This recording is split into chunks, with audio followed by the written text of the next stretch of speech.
over the past year, I've researched several scholars from both rabbinic and Christian backgrounds who have commented on the story of Abraham in connection with the binding of Isaac, which from here I'll simply refer to as the binding.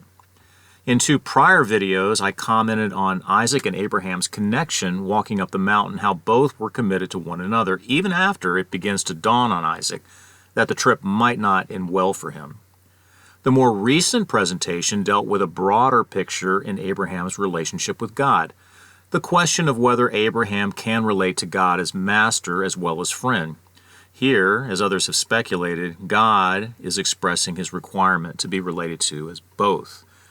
In all prior communications with Abraham, God spoke as Yahweh, or friend, yet in Genesis 22, God as Elohim commands Abraham to sacrifice his son. You can find these presentations with the links provided at the end of this talk. So, really, where to start? You've heard the phrase, the elephant in the room.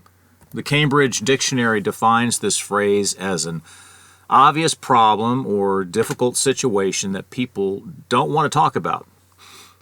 Well, in the binding, there is a herd of elephants lingering in the story that I think need to be addressed. In the first one, the first elephant begs the question as to why God would command such a seemingly atrocious act to be committed by this chosen patriarch.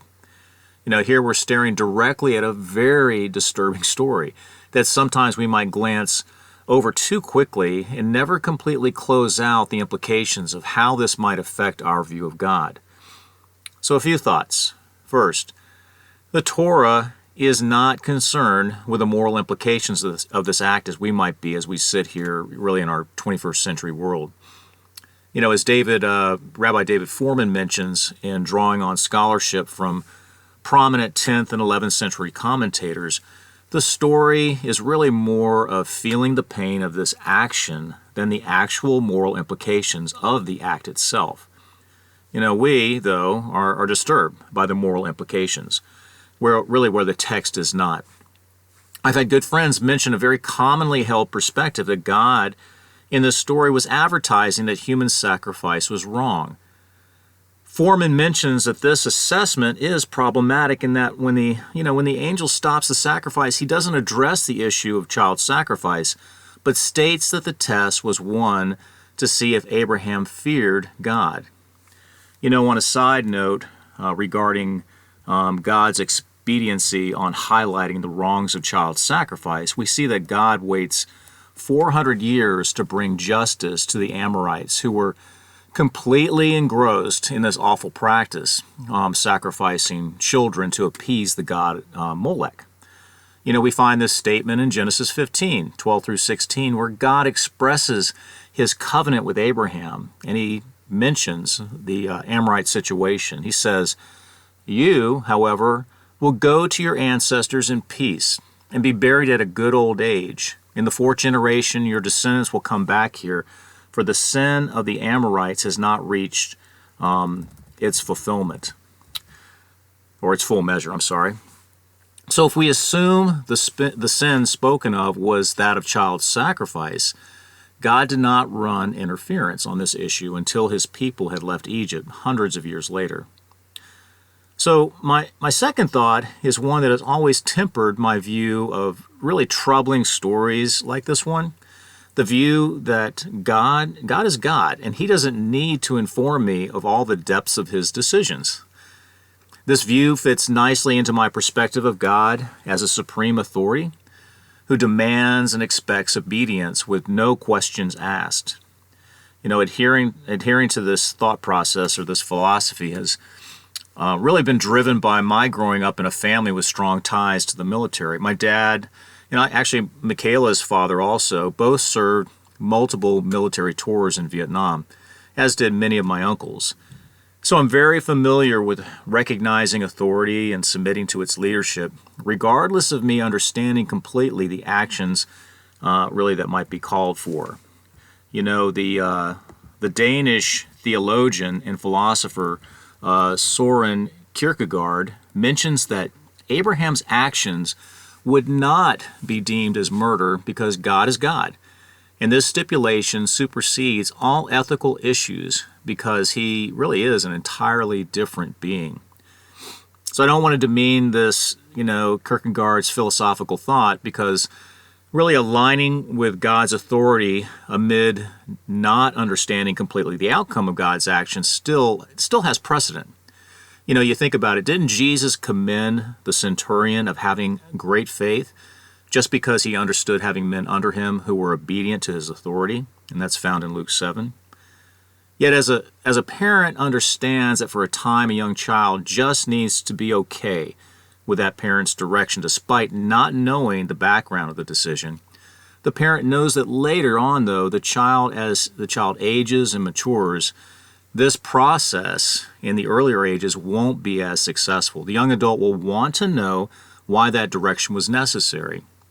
One passage that might speak to us regarding processing God's will and his decisions is found in Romans 12, where Paul writes, "Therefore, I urge you, brothers and sisters, in view of God's mercy, to offer your bodies as a living sacrifice, holy and pleasing to God.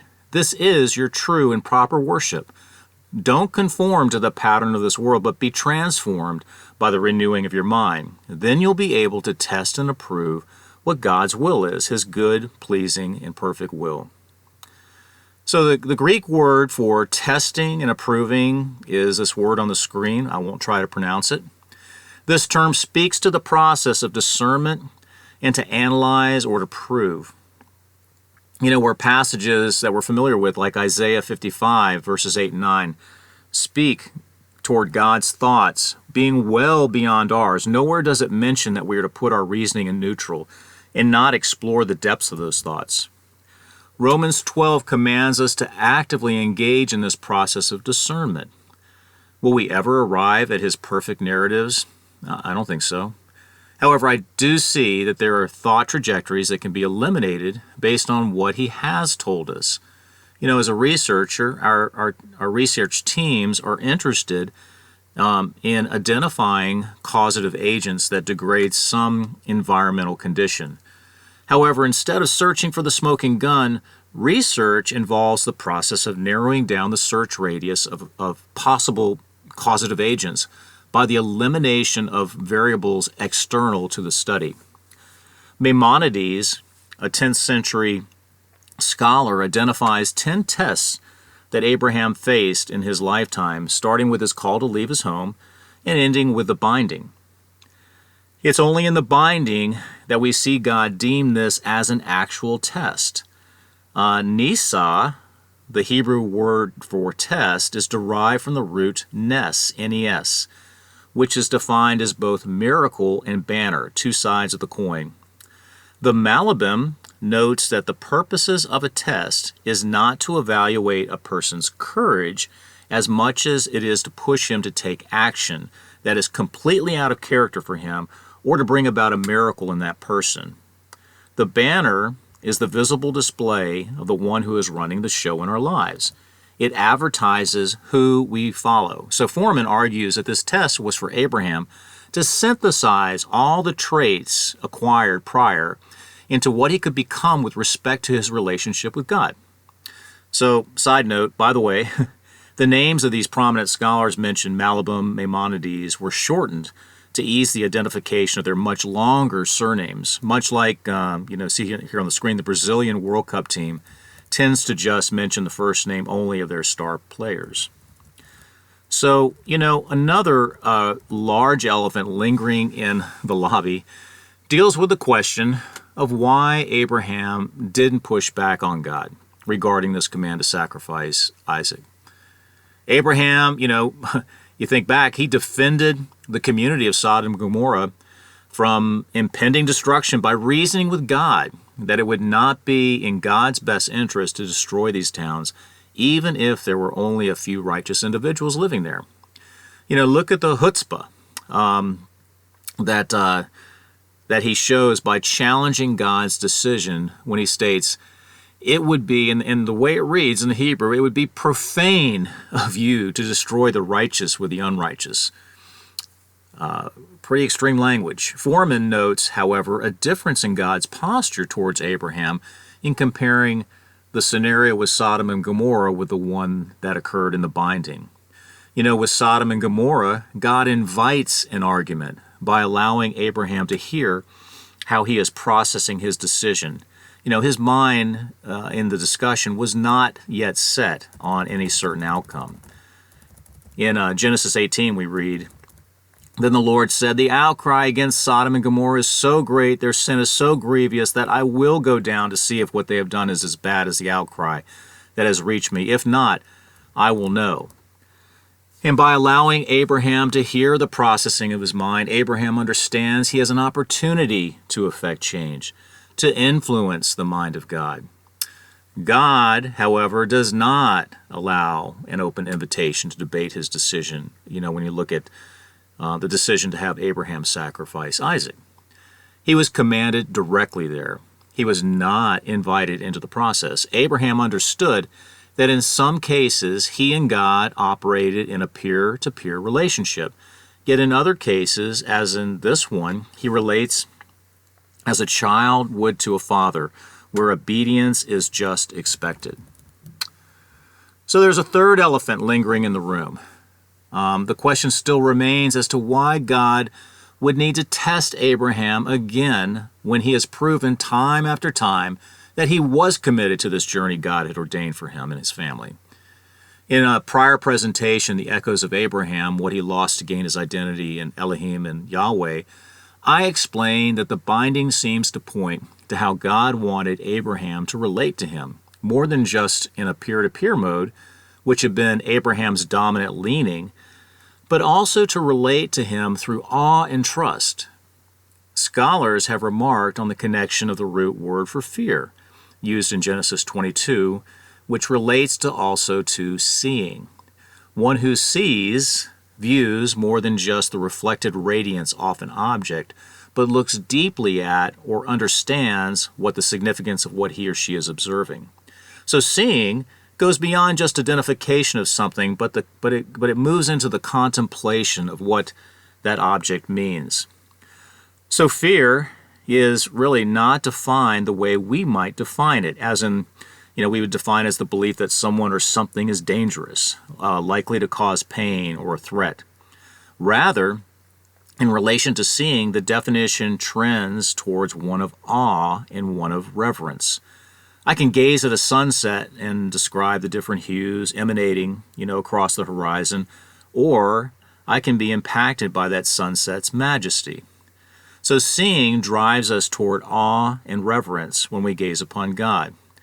What also is very interesting is that this root for seeing is also embedded in the word Moriah, where the Hebrew alludes to it being defined as the land of seeing.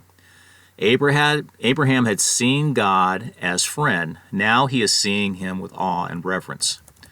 Rabbi Ari Khan, in his article entitled The Binding, mentions that this test was for both God to realize and for Abraham to actualize Abraham's ability to relate to Elohim, the God of judgment.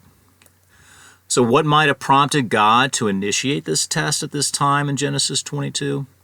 Benjamin Skolnick, in his paper, The Master of Life, Why God Commands Abraham to Sacrifice Isaac, he suggests that Genesis 22, verse 1, may give some insight when the text states, and it came to pass after these things.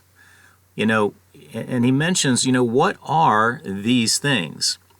In Genesis 21, we see, prior to this, Ishmael is sent off, which distressed Abraham. That, along with both Abraham and Sarah mocking God's power to help them conceive, found in Genesis 17 and 18, may have been the catalyst for this test. So Abraham may have needed to be completely subsumed by God's presence. You think about it, there are so many layers to this story, which I may have only touched really on the hem of the garment. For instance, Richard Middleton, in his book, The Silence of Abraham, offers a competing thought on why Abraham refused to argue with God. I don't totally ascribe to his opinion, but his book brings up other interesting dynamics regarding the outcome of this event on Mount Moriah. We got to be careful not to read this story in an ultra spiritual background where Abraham's, his actions were completely understood by all the participants. For instance, what might have been possible long-term impacts on Sarah and Isaac regarding Abraham's actions? How would Sarah handle Abraham's silence of not including her on this mission? Middleton brings up interesting questions that have merit.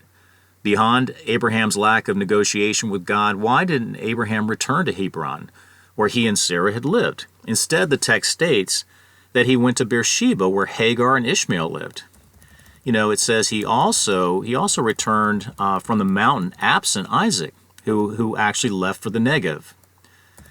I'd never really entertained the thought that only Abraham heard the angel call out to stop him from slaying Isaac. Was the voice also heard by Isaac? Abraham and Isaac are assumed to have never spoken again. So the consequences of expressing, great faith actions may cause other issues downstream. It could be a little PTSD going on, post-traumatic syndrome. Others, along with Middleton, have noticed the lack of text dedicated to Isaac. His life narrative was more of a passive figure where Abraham was very proactive. Or might the actions on Mount Moriah have instilled, on the flip side, those actions instill great confidence in Abraham from Isaac and Sarah's perspective, that Abraham was being transformed. Regardless, we know that the lives of the patriarchs were not lived in a spiritual vacuum. So, in summary, the Hebrew text allows us to dive into more questions than answers. This can be frustrating. It can frustrate our Greek processing that values answers, more than questions. The beauty of the question is that it really invites others into the conversation. Answers don't. Answers can promote exclusivity and shut down conversation. A good friend of mine, a neighbor, Stephen Brown, has said that once we figure things out, we start keeping score. Eli Wiesel, in his book Night, states that there is a power in the question that does not lie in the answer. So thanks for your time in listening, and cheers.